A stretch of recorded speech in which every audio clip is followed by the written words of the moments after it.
DFTV. Tunda juhudi.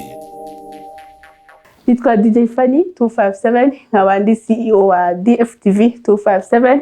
Ndabifurije umunsi mukuru mwiza w'akazi n'abakozi mwese mukurikirana ibiganiro byacu. Ndavuze ni stop coronavirus.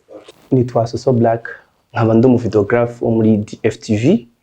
Nkaba nifurije umunsi mukuru mwiza w'abakozi. Nkaba nongeye mvuga ni stop coronavirus. Naitwa Logic Jamal, videographer wa DFTV, na watakia heri na sikukuu ya wafanyakazi na kazi nikisema stop COVID-19. I'm Napoleon El Haddad, presenter at DFTV. I'm here to wish you a happy Robert Day. Stop COVID-19. Muje bareko mwena bampita Dinye Delicia wa DFTV olunako lurungi kuri mwena muri no murimo mukomeye coronavirus.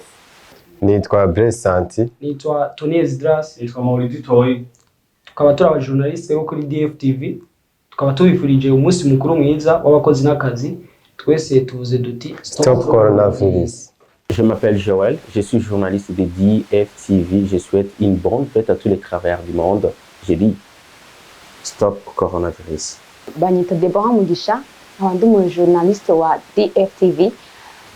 Nkaba ndabifurije umunsi mwiza w'abakozi n'akazi, nkaba mvuze nti stop coronavirus. Izina ni El Pacifico, nkaba ndi umujournaliste kuri DFTV. Nkaba ndabifurije umunsi mukuru w'akazi n'abakozi, nkaba mvuze nti stop COVID-19. Naitwa Amida Ismail, mtangazaji kutoka DFTV, na watakia heri ya sikukuu ya wafanyakazi na kazi. Nasema stop coronavirus. Nitwa Chiza Aloise, nkaba ndi umushoferi wa DFTV.